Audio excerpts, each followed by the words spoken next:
but it has just switched off. Okay, it's turned on again. All right guys, welcome back to Go Ways Moto. So today we're gonna be installing this $50 AliExpress CarPlay unit, also known as Motorcycle Intelligent Car Machine, onto the Grom. So we'll show you the entire install process, some of the features, and we'll tell you whether you should spend your money on it or not. So this is the box, actually quite a nice opening there, almost like an Apple iPhone. You've got your guide. We'll see if we actually need that, hopefully not. These also come in packages with tire pressure sensors, which are optional, and also rear and front and rear cameras. I just got the basic thing because for the Grom, I don't want to shove a bunch of stuff on it. So this is the unit itself. I went for not something too big. I think it's 6 inches. That's what she said. So it's pretty similar to an iPhone, really. It's pretty much the exact same size as my 15 Pro Max. So yeah, we'll chuck it on the bike now. We'll show you how to wire it up. So we've got the black cable, which is your neutral or negative.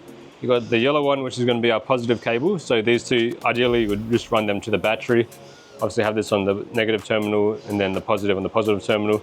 And then the red one, which is the accessory. So this has to be connected to some cable or wiring where it would only be powered on when the key is switched on, such as you're running a headlight. But on the Grom, we've got a spare cable on either side, which is for the running lights on the original indicators, which we aren't using anymore. So we're just going to connect it to that.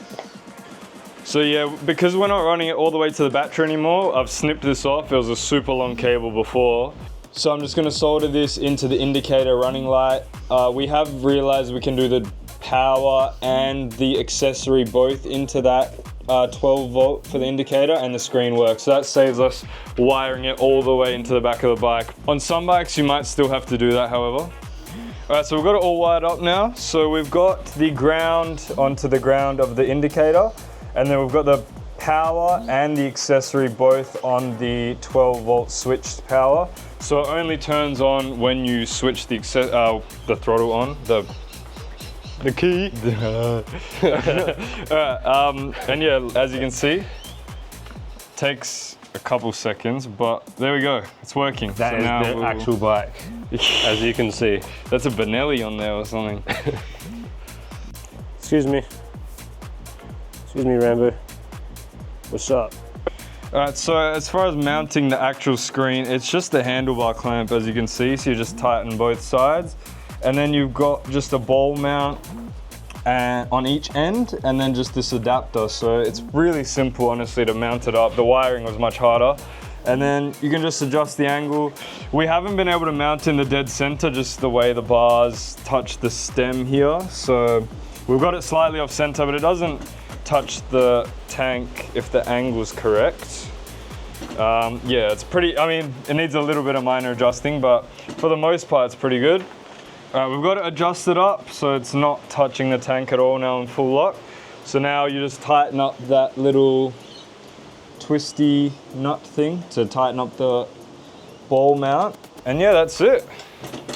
Sweet. For installation. All right, now let's go through the setup process. Is it plugged in? Oh, no. So don't forget to plug this in or your screen won't work, like we've just realized. So it's just plug it in and screw it in there. And now, let's do the setup process. So it's upside down. It's upside down. But now we're actually gonna do the setup process now that it's the right way up. So maybe about 2-3 seconds to turn on. So we'll go English, and there we go. So this is where your tire pressure stuff would be, as you can see. Your CarPlay, Android Auto, screen off, and settings. Right now it's actually quite snappy, like this is good. CarPlay is gonna lag a bit, I already know, because I've got a Chinese head unit, an N-on one in my car, and the CarPlay lags a little, but this is pretty snappy. So you've got brightness, that's not bad. Brightness-wise, that's pretty decent. In the sun, we'll see. We'll take off this as well. Here's some ASMR.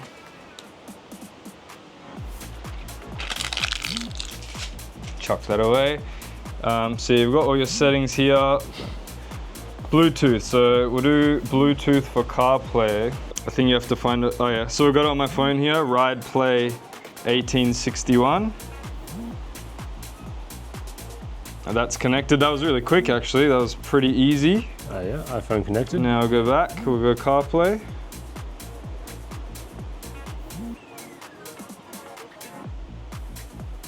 All right, there we go. CarPlay is working. I don't think this one has a speaker. Some of them do come with an inbuilt speaker. Okay, it's a little bit laggy, but like for 50 bucks, like that is kind of wild. Like that's really good for 50 bucks. Man, you can't complain. That's amazing. Have that, go full screen. Yeah, got everything, yeah, boom. Nice. That's good, dude. I'm like genuinely impressed. And brightness wise, like it's pretty comparable to my iPhone. It's a little bit dimmer maybe, but I'd say it's like 95% of the way there. Almost unnoticeable, especially on the camera. Yeah, damn. So another cool feature I just noticed is it's got auto brightness. So it's got a little sensor. If you cover it up, it goes darker, and then yeah, it brightens up. So you don't even have to adjust the brightness while you're out riding. All right, let's count how long it takes for it to connect to CarPlay. Well, boot up and CarPlay, so there we go. I wonder if it auto connects or not. We'll find out in a second.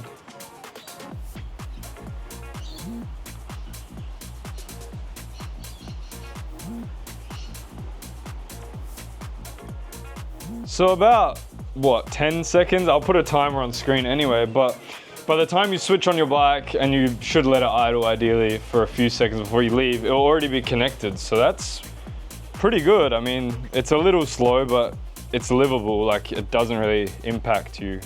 If you're about to go for a ride, you'd pull up, you know, switch your bike on, chuck it into neutral maybe. I already have my helmet on, but you chuck your helmet on, throw your gloves on, and it's connected. So that's not an issue. Boot up time doesn't seem to be an issue at all. It's more than fast enough. Brightness, it is a very sunny day here, and I can see everything perfectly fine, even with the reflections. Like, it's pointed directly at me, so it's not an issue at all. It's as bright as my phone, like realistically. So it's perfect, like no complaints. Now, I'm not sure about the touchscreen with gloves. Okay, it works. I don't know if these gloves are even meant for touchscreen, but you can touch stuff. Typing would obviously be hard with big bulky gloves on because it's such a small screen. But I mean, if you needed to, you can get around, like it's fine. So yeah, we'll go for a ride, see how it holds up. Cavs here in the S1000 as usual. Vibrations wise, it's not too bad. It did come with a little rubber mount, rubber strap rather, to put around the handlebar mount for vibrations, but like it's doing fine right now. But it has just switched off. So that is interesting. It literally just switched off. Okay, we'll see if it comes back on. Okay, it's turned on again.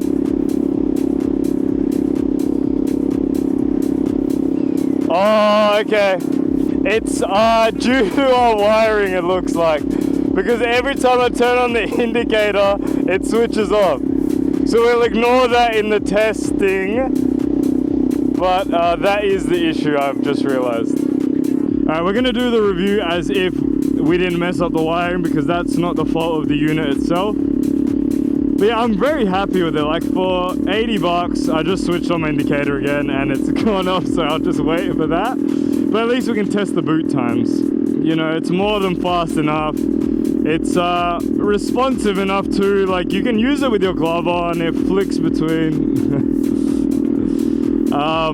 Pretty much the same size as a phone, so it's just like having your phone mounted on the bike, but you don't have to risk your phone falling off or, you know, getting damaged or getting stolen. If this gets stolen, it's not a big deal, you know, it's $50, just replace it. Versus if, you know, someone runs by and grabs your phone off your bike, that's gonna be, you know, $1,000 these days. Is pretty standard price for a phone. So this is a very good option. The bezels are a little big on the side, but it's not a big deal. Like, perfectly fine, perfectly usable. We're just pulling up to try get some air in this rear tire. But yeah, you can go full screen. You can switch off full screen, even all with your glove on. Like, it's easy to use. You can swipe across, swipe back, play your music if you're listening to music, and then hit your full screen maps again. You got your GPS speed, which is good on the Grom because it's geared incorrectly, so my speed's not accurate. So I can actually finally see my accurate speed. It's about 10 to 12 Ks off right now. But yeah, boom, I'm very happy with this. I definitely recommend it now that I've tested it out. It doesn't vibrate a ton with the mount. The mount is nice and solid too. As you can see, it doesn't shake around or anything. It's not gonna just fall off out of the blue as long as you tighten the screws down, maybe chuck some Loctite on them even. But yeah, like for 50 bucks, man, crazy value. As long as you wire it correctly. All right, so we're very happy with it. We have no major issues. It's also supposed to be water resistant, so if you're riding the rain by any chance, it should be okay. We haven't tested it, obviously. Make sure you wire it up properly, not to your indicators like we did. Just a very simple miss on our behalf, but easy fix. We'll connect it to the headlight instead, and that should sort the problem.